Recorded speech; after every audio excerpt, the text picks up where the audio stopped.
Hi friends, ఎలా ఉన్నారు? Last week మేము కోలార్ వెళ్ళాము. అక్కడ కోలారమ్మ టెంపుల్ చాలా ఫేమస్. అక్కడ అమ్మవారిని దర్శించాక కొన్ని ఆసక్తికరమైన విషయాలైతే తెలిసాయి. అవి ఏమిటో మీరు కూడా ఈ వీడియో ద్వారా తెలుసుకోండి.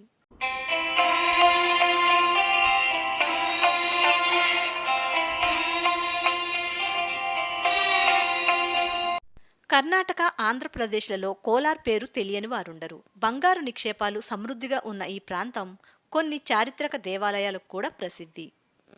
కర్ణాటక, ఆంధ్ర సరిహద్దులో ఉన్న ఈ కోలార్కు వెళ్లిన వారెవరైనా సరే కోలారమ్మ దేవాలయాన్ని తప్పక సందర్శిస్తుంటారు.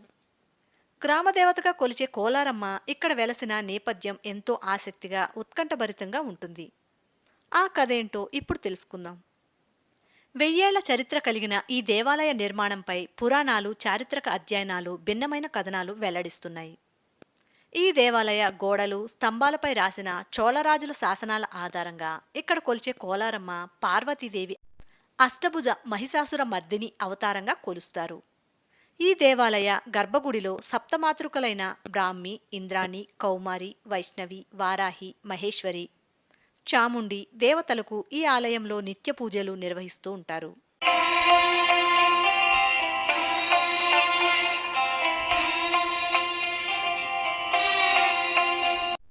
మహిషాసురుని సంహరించే సమయంలో ఉగ్రరూపం దాల్చిన భద్రకాళి శరీరమంతా నిక్కబడిచిన రోమాలమయంగా మారుతుంది. అలా ఒక్కొక్క రోమం నేల మీద పడి దేవతల సమాహారంగా మారుతుంది.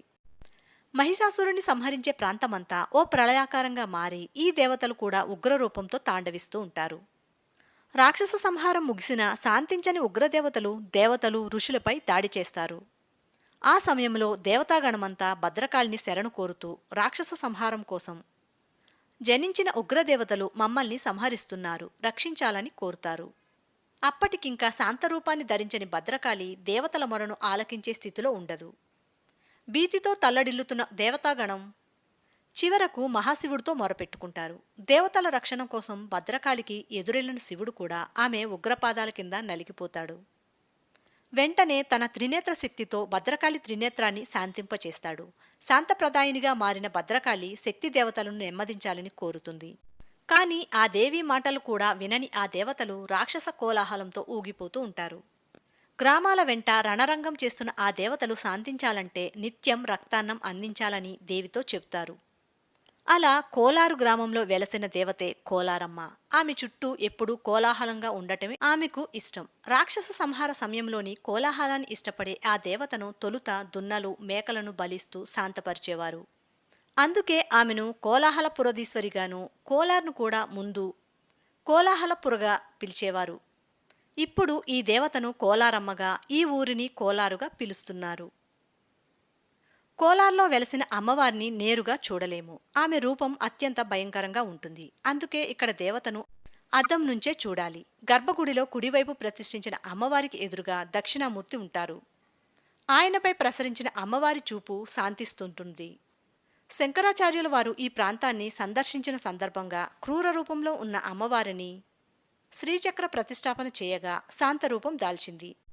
అలా తొలుత మాంసాహారాన్ని ప్రసాదంగా సేవించే కోలారమ్మ నేడు పూర్తిగా శాకాహారిగా మారింది. నేటికి ఈ దేవాలయంలో నిమ్మకాయలనే భక్తులకు ప్రసాదంగా ఇస్తూ ఉంటారు. గంగరాజుల కాలంలో ఇటుకలతో నిర్మించిన ఈ దేవాలయాన్ని చోళులు రాతి కట్టడంతో మరింత ఉన్నతీకరించారు. అనంతర కాలంలో మైసూరు మహారాజులు కూడా కోలారమ్మ దర్శనం తరువాతనే మైసూరులోని చాముండేశ్వరి ఉద్భవమూర్తిని ఊరేగించేవారు. స్వాతంత్రం తరువాత ఈ సాంప్రదాయం నిలిచిపోయింది. ఈ దేవాలయంలో మరో విశిష్టత కూడా ఉంది. కోలారమ్మ సప్తమాతృకలను ప్రతిష్ఠించిన చోటే చేలమ్మ దేవత కూడా ఉంటుంది. కన్నడంలో చేలు అంటే తేలు అని అర్థం. ఈ దేవాలయం నిర్మించిన ప్రాంతమంతా యుద్ధభూమిగా ఉండేది. దేహాల ఎముకలు, పుర్రెలు, వాటిని కాల్చిన బూడిదతో నిండి ఉండేది. ఈ ప్రాంతం తేలులు, పాములు, జర్రుల వంటి విష జంతువులతో భయంకరంగా ఉండేది. ఈ విష జంతువులకు చేలమ్మ ఆదిదేవత. నేటికి ఈ దేవాలయంలో చేలమ్మను తేలు రూపంలోనే కొలుస్తారు. ఆమెను కొలిస్తే విష జంతువుల నుంచి రక్షణ ఉంటుందన్న విశ్వాసం భక్తుల్లో ఉంది. ఎవరైనా ఈ దేవతకు ముడుపులు చెల్లిస్తామని మొక్కుకుని వాటిని మర్చిపోతే తేలు రూపంలో ఇంట్లో కనిపిస్తుందట అమ్మవారు. ముడుపు తీర్చగానే అవి మాయమైపోతుంటాయి. ఈ దేవాలయ ప్రాంగణంలో ఓ లోతైన బావి నిండా ఈ తేళ్లు తిరుగుతూ ఉంటాయి. భక్తులు తమ కానుకలను తేలు రూపంలో బంగారం, వెండి సమర్పిస్తూ ఉంటారు. ప్రతి వైశాఖ శుద్ధ పంచమి రోజున ఈ బావి నుంచి తేలు పాకుతూ వచ్చి చేలమ్మ వద్ద రోజంతా ఉంటుంది. ప్రస్తుతం అయితే ఈ బావిని మూసివేశారు.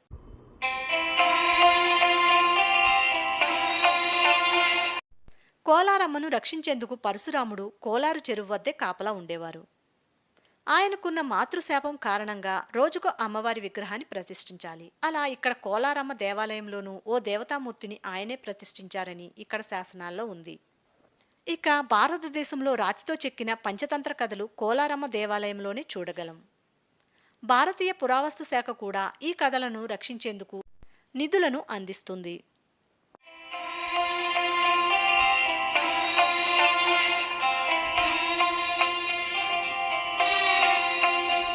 బెంగళూరు నుంచి తిరుపతికి వెళ్లే మార్గంలోనే కోలారు ఉంటుంది. బెంగళూరు నుంచి కోలారుకు బస్సులు, రైళ్లు సదుపాయం కూడా ఉంది.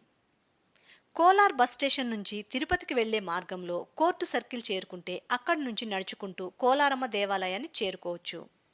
లేదు అంటే ఆటోలో కూడా వెళ్ళవచ్చు. ఆటోలో 20 రూపీస్ తీసుకుంటారు. ఇంకా ఈ దేవాలయ సందర్శన వేళలు వచ్చేసి morning 6 to 2 o'clock, evening 5 to 8 o'clock. ఇక్కడి నుంచే వాకబుల్ డిస్టెన్స్లో ఉన్న మరో ప్రసిద్ధ దేవాలయం అయిన సోమేశ్వర దేవాలయం గురించి నెక్స్ట్ వీడియోలో చెప్తాను. Until then, take care. Bye bye. Thank you for watching. Please like, share and subscribe.